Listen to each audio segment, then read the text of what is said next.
Olá, cidadão, olá, servidor público. Estamos iniciando mais um programa Cidadania e Serviço Público. Um programa da FESPESP, Federação das Entidades de Servidores Públicos do Estado de São Paulo. Um programa que vem discutir com você cidadania e serviço público.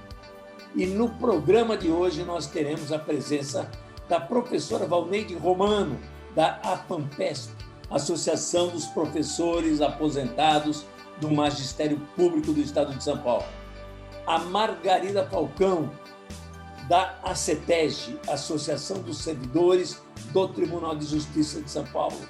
O Diógenes Marcelino, que é da Federação da FESPESP. E o Luiz Milito, que é do Sindigesp.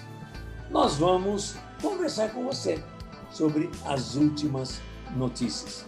Este programa tem duas partes e agora você vai assistir a primeira parte. Vamos lá?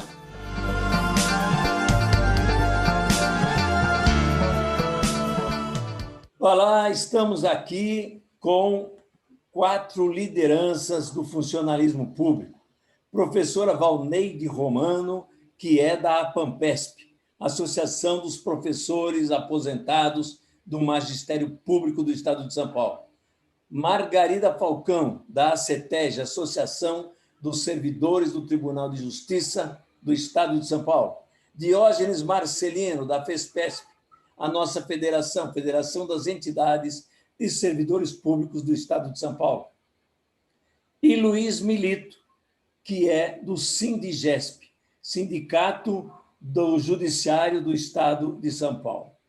Estamos aqui para analisar o que está acontecendo aí nesse nosso Brasil querido, né? Mas nós vamos começar por São Paulo. Nós tivemos aí um decreto do governador que veio a partir de um PL aprovado na Assembleia Legislativa que alterou uma porção de questões relativas não só aos servidores públicos, mas começando pelos servidores públicos.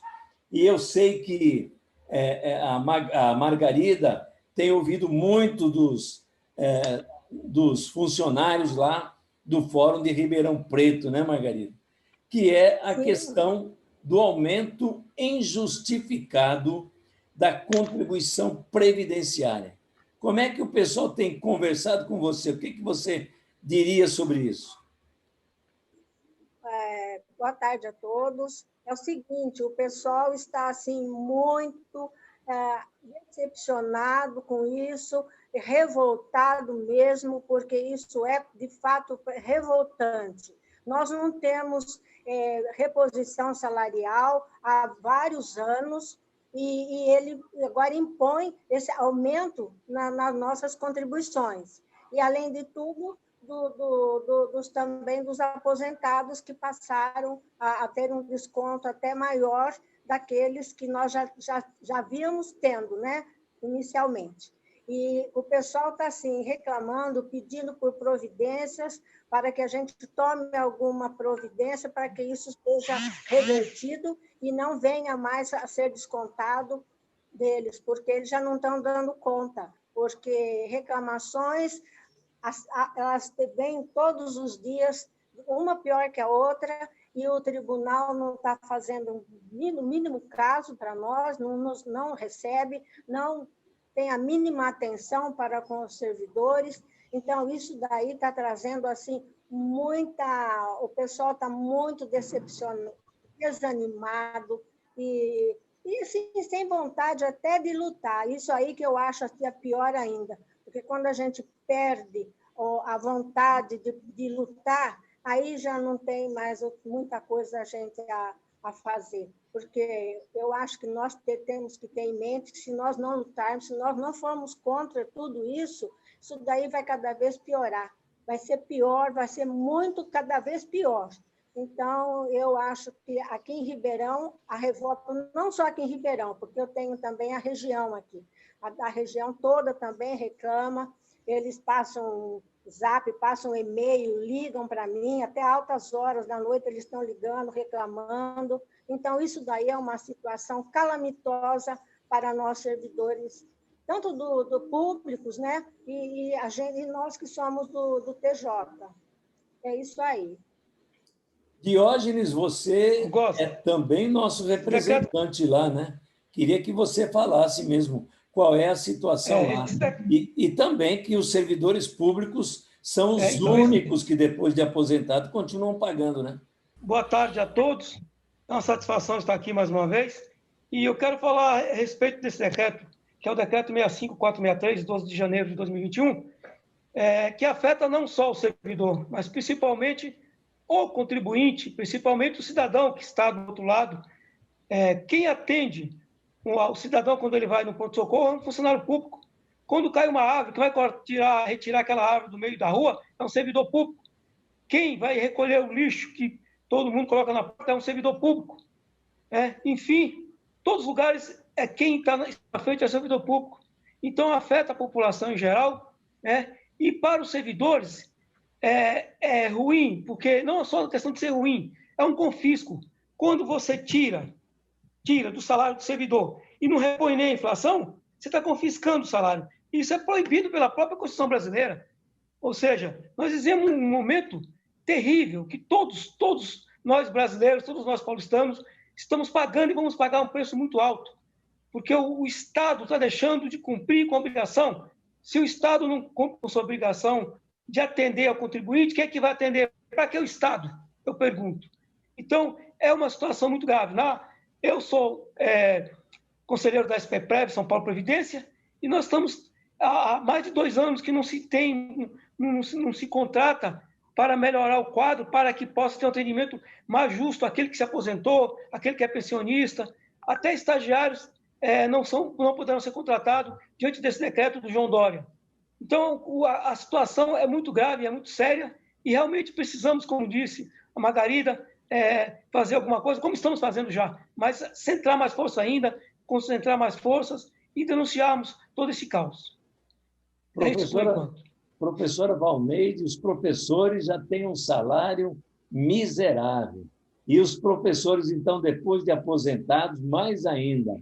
E agora, além desse desconto que nós estamos falando, o professor aposentado só tem lá o IANSP, né? O Hospital do Servidor Público Estadual, que também agora, a partir dos 59 anos, teve aumento.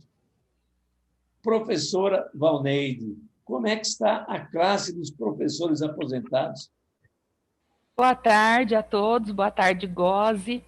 É sempre um prazer participar do programa Cidadania.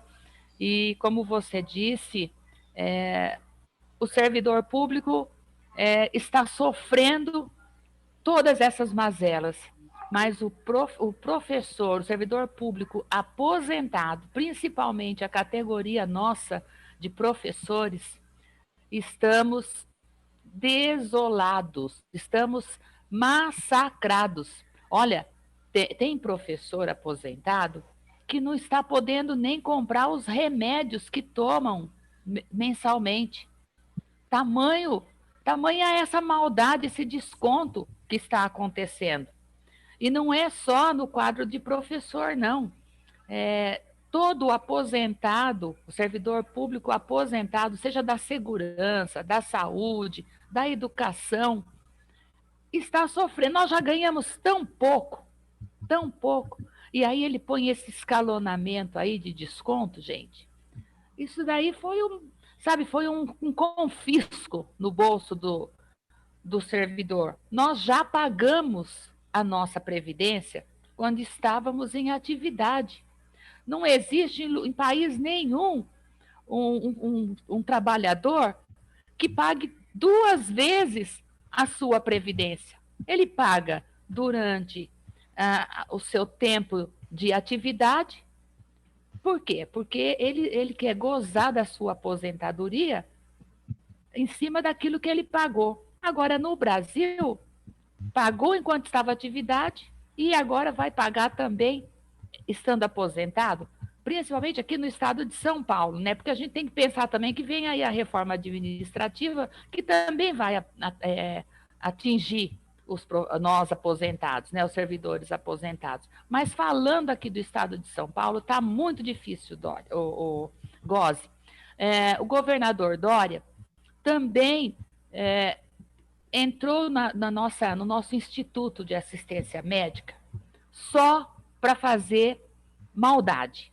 Esse aumento que ele deu de 3%, sem dar nenhum centavo de aumento no nosso salário. O servidor público, ele tem, única e exclusivamente, o Hospital do Servidor Público, o dinheiro da contribuição do usuário, daquele que paga e usufrui. Acabou com essa forma, com esse desconto escalonado, ele tirou o caráter solidário que havia dentro do nosso Instituto de Assistência Médica, onde quem ganha mais, porque paga os 2%, pagava os 2%, e quem ganhava menos, pagava menos, mas pagava também os 2% do seu salário. Isso é uma solidariedade entre os funcionários públicos, os servidores públicos.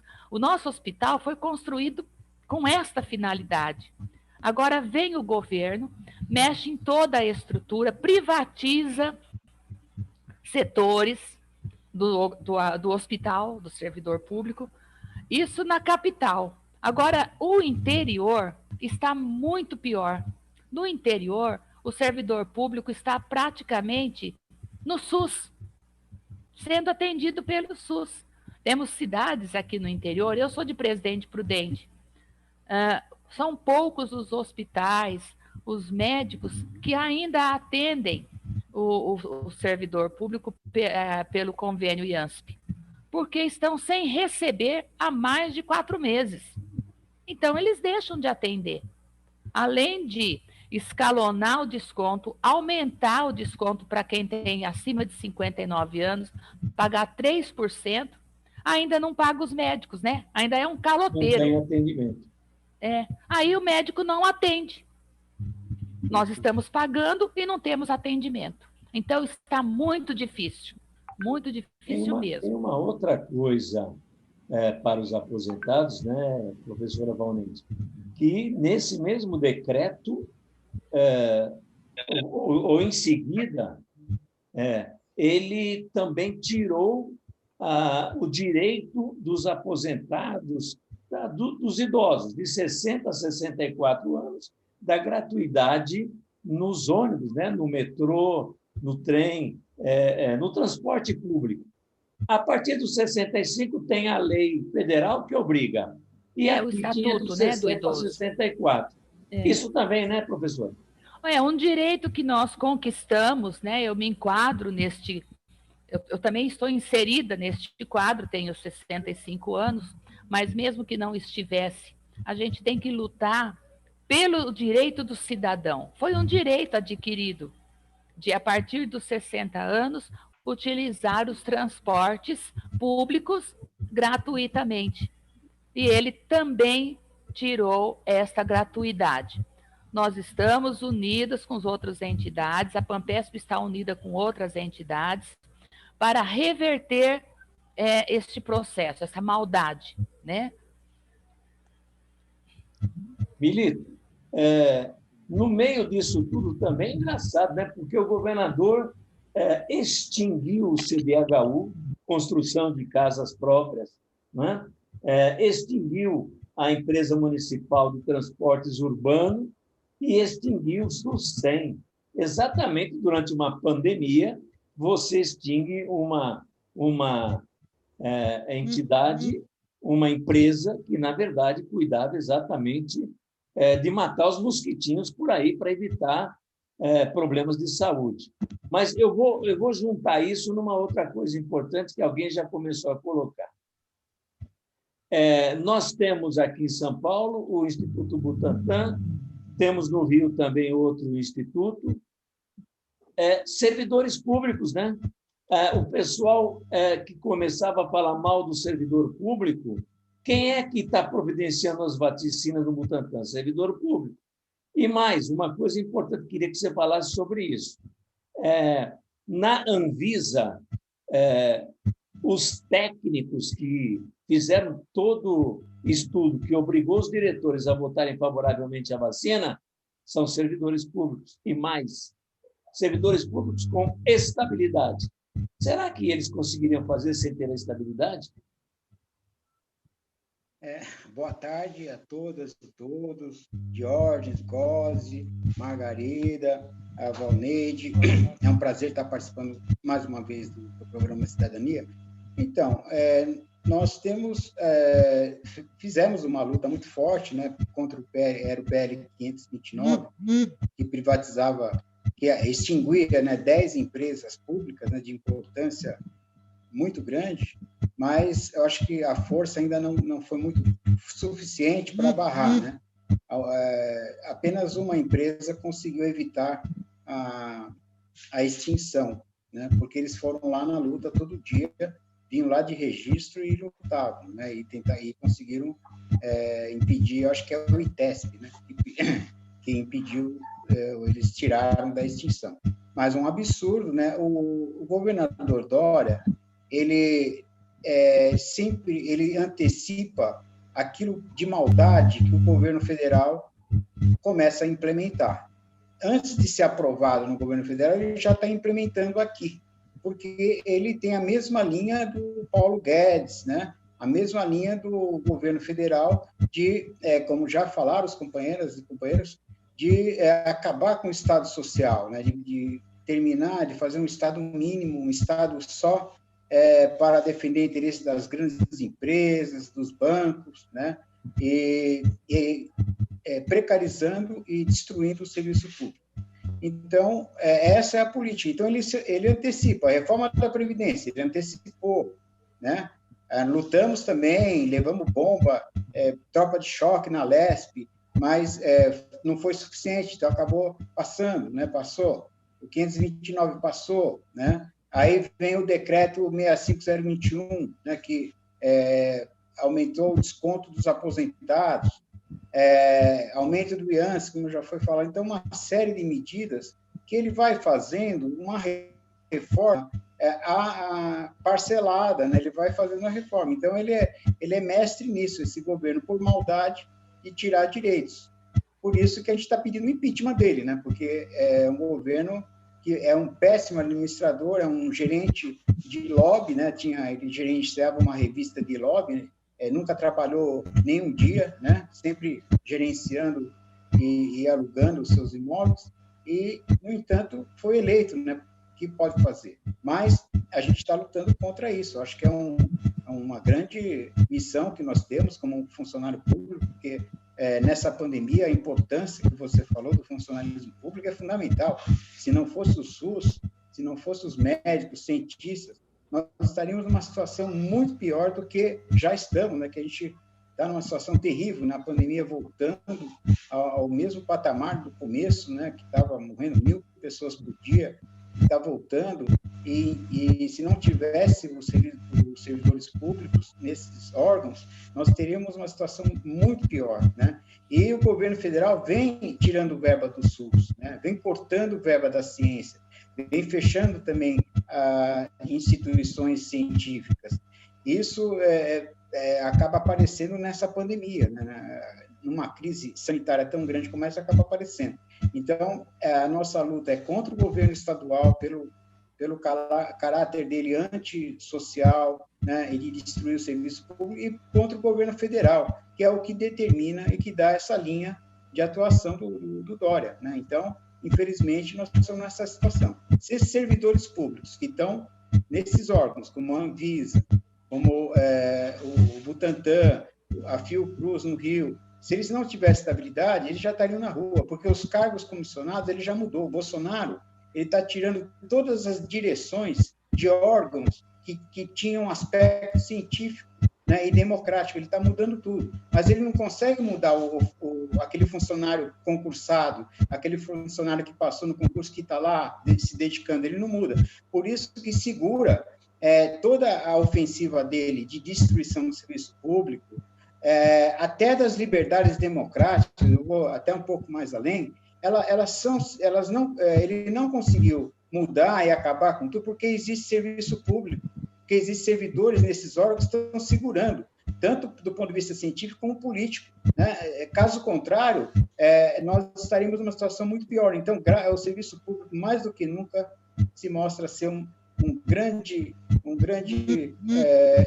iniciativa que nós conquistamos durante anos, né? Que agora esses governos atuais estão tentando destruir. Agora, numa rodadinha rápida entre vocês aí, uma rodada rápida, Margarida conhece bastante a questão aí bom, lá em Ribeirão, os hospitais estão com problemas sérios também, né? No Covid. Seríssimos, Góes, seríssimos. Ainda agora há pouco eu estava fazendo uma reportagem que nós temos 3 hospitais com lotação máxima, 100%, inclusive o Hospital das Clínicas, que é onde o pessoal é mais atendido. Quem não tem convênio vai lá para o HC, e lá como é um hospital de referência, tem um tratamento excelente, mas está sem leito mais, está complicadíssimo lá. E mais 2 hospitais também estão com a lotação máxima. Nós temos apenas um hospital aqui que está com 50 e pouco, 50% mais ou menos de lotação. Os outros são acima de 70%, 80%, e esses 3 que estão com 100%. Isso é muito triste, porque a gente está vendo o sofrimento do povo, eles sem condições muitos sem condições de pagar um convênio, vão para esses hospitais públicos, e aí é um sofrimento assim, ficar esperando, é muito sofrido e desesperador essa pandemia que nós estamos passando, e agora se agravou muito. Também nós temos que o pessoal também, eles não colaboraram, eles foram fazendo festas, participando de rede, participando que a polícia tinha que ir lá para desmontar. Então, a população tem, sim, um pouco de culpa nisso. Mas os governantes também, eu acho que eles têm muito mais. Autoliderança, né? Autoliderança. Com tudo isso, Diógenes, rapidamente queria que você falasse sobre a questão do ICMS, porque com tudo isto, o governador Dória aumentou, tirou a isenção de ICMS dos produtos da cesta básica e de remédios, o que chegou a dar um aumento de até 18% no ICMS de remédios e de cesta básica. Agora, veja, no momento que nós estamos passando, onde no Brasil inteiro quase 50 milhões de pessoas estão entrando na margem de pobreza, o estado de São Paulo, que tem 45 milhões de habitantes, tem uma população pobre também, que não tem emprego, e nós deparamos ainda com o aumento do ICMS em produtos de primeira necessidade, como feijão, arroz, remédios, inclusive também, Rose. Ou seja, é o caos total que nós estamos vivendo. Como é que nós vamos fazer para minimizar ou acabar com esses 50 milhões que as estatísticas estão colocando aí, que em breve estaremos na rua convivendo com 100, 150 reais por mês? Que a população do Brasil tem que fazer? Nós temos que, acabando essa pandemia, nós temos que ir para a rua, todo mundo, para protestar contra isso aí. Nós estamos vendo a Ford, que está indo embora, e nós estamos falando também do Banco do Brasil, que vai fechar mais de 5 mil empregos e muito mais empregos em volta, e é do governo federal. Ou seja, mais pessoas na rua, mais desempregados, mais gente passando fome, e o que ocorre? ICMS aumentando. Agora eu queria jogar rapidamente para a professora Valmir. Pois não, pode falar. Professora, tanto o vereador Celso Gianazzi como o deputado federal Carlos Gianazzi estão nessa discussão de volta ou não volta as crianças às aulas agora, antes da vacina. O que a senhora acha? E pior ainda, o prefeito Bruno Covas diz, bom, fica na mão dos pais que decidem se a criança volta ou não volta. Como é que fica isso? Pois é, né? Onde é que fica a responsabilidade do estadista? né? Primeiramente, a gente tem que fazer essa questão, porque eles são dirigentes, né? Dirigente estadual, dirigente municipal. Então, cadê a responsabilidade desses dirigentes para com o Estado, para com o município? Então, joga na mão dos pais. Olha, veja, é uma coisa complicada. Por quê? São crianças. Eles comentam, mas as crianças estão mais imunes a contrair o vírus, né, a Covid. Gente, não é isso, nós somos todos mortais. O vírus, ele não escolhe ninguém. É velho, é novo, é branco, é preto, é criança, né? É jovem. Aqui, por exemplo, no interior, agora está assim, pegando muito a faixa etária de adolescentes, né? De jovens.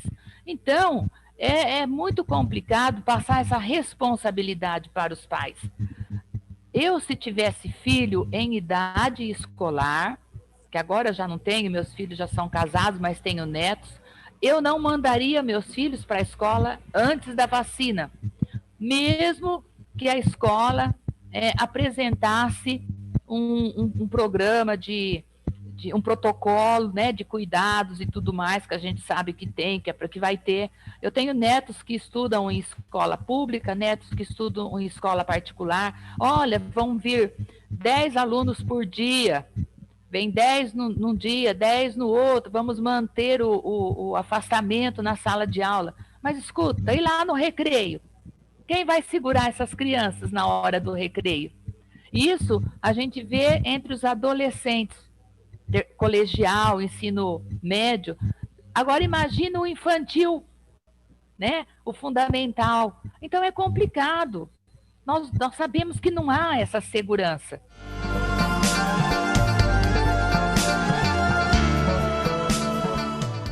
Chegamos ao fim de mais um programa Cidadania e Serviço Público.